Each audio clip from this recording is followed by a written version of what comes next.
लेकिन अगेन मैं इस क्वेश्चन को सॉल्व करने से पहले इस क्वेश्चन का जो बेसिक कंसेप्ट है वो क्लियर कर देता हूँ, ताकि आपके लिए ये क्वेश्चन सॉल्व करना आसान हो जाए।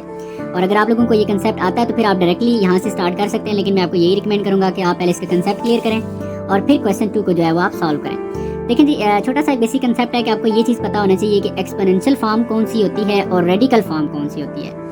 एक्सपोनेंशियल फॉर्म वो होती है जिसमें आपको कुछ नंबर दिया होगा, इसको बेसिकली बेस बोलते हैं, और पावर आपको नजर आएगी वहाँ पर। इस फॉर्म को हम कहते हैं एक्सपोनेंशियल फॉर्म।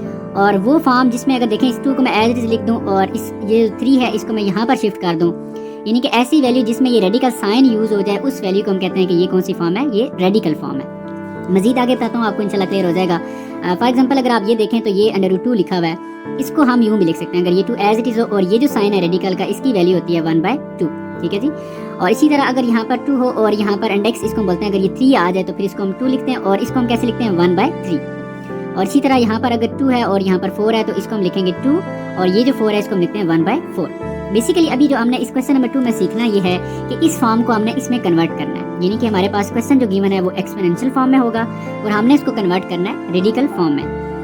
तो लाइक जैसे ये लिखा हुआ है 9 1/2, तो इसको हम 9 को एज इट इज लिखेंगे, ये 1/2 की जगह हम ये साइन यूज कर सकते हैं। इसी तरह अगर यहाँ पर 2 लिखा हुआ है, अगेन वही चीज़ है कि 1/2 है तो हम 2 लिखेंगे और इस 1/2 की जगह हम ये साइन यूज कर सकते हैं। लेकिन अगर यहाँ पर 3 आ जाए तो फिर आप क्या करेंगे, यहाँ पर 3 लिखेंगे। और इसी तरह यहाँ पर अगर 4 आ जाता है तो फिर आप यहाँ पर 4 लिख देंगे। तो यही हमारा कुछ क्वेश्चन है। अभी हम क्वेश्चन को सॉल्व करते हैं, उम्मीद है कि आपको ये समझ आ जाएगा। देखें जी, ये हमारे पास क्वेश्चन 2 है, पहले इसको हम रीड कर लेते हैं। Right each exponential expression. देखें जो हमारे पास क्वेश्चन है ना वो एक्सपोनेंशियल फॉर्म में है, तो इसलिए उसने बोला है कि एक्सपोनेंशियल एक्सप्रेशन को आप कैसे लिखें, as an equivalent radical expression, यानी कि हमने एक्सपोनेंशियल एक्सप्रेशन को कन्वर्ट करना है रेडिकल एक्सप्रेशन में, एंड सिंप्लीफाई, और इसको सिंप्लीफाई करना है इफ पॉसिबल, अगर पॉसिबल है तो। अब देखते हैं जी, ये हमारे पास फर्स्ट पार्ट है और सबसे पहले हम इसको कन्वर्ट करेंगे। इसका कन्वर्ट करने का तरीका यह है कि आप ये लिखें 216 एज इट इज, और इसकी ये जो पावर है 2, इस 2 को आप एज इट इज रहने दें, लेकिन ये जो डिनोमिनेटर जो नीचे लिखा होता है इसको बोलते हैं डिनोमिनेटर।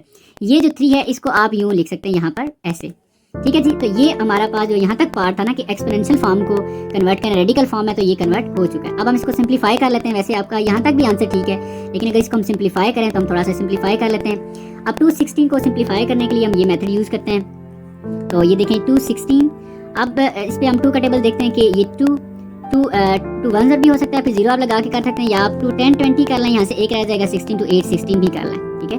और इसके बाद फिर 2 8 2 5 10 और 2 4 8 हो जाएगा, और इसके बाद ये 2 2 4 यहाँ पर 1 रह जाता है तो वो 14 बन जाता है, 2 7 14।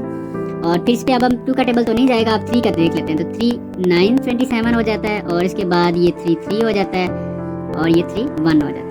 यहाँ पर अगर आप देखें तो ये 1 2 3, तो ये 3 हो जाते हैं इसी तरह, और ये भी 3 है। तो हम यहाँ पर क्या करते हैं, 216 की जगह हम 2 की पावर यहाँ पर 3 कर लेते हैं, 2 की पावर 3 मल्टीप्लाई, इसी तरह हम 3 को भी कर लेते हैं कि ये 3 की पावर 3 हो जाएगी। ये जो हमने किया ये हमने 216 की जगह किया है, बाकी इसकी जो होल पावर 2 है ये एज इट इज आ जाएगी, और ये इसका साइन भी एज इट इज आ जाएगा, ठीक है जी।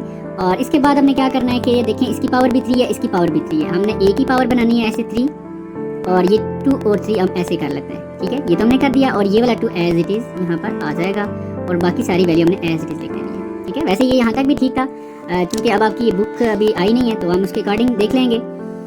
ये देखें जी, ये हो जाएगा 2 को जब हम 3 से मल्टीप्लाई करेंगे तो ये 6 हो जाएगा, और इसी तरह पावर से मल्टीप्लाई होकर 2 को 3 से मल्टीप्लाई करेंगे तो ये भी 6 आ जाएगा।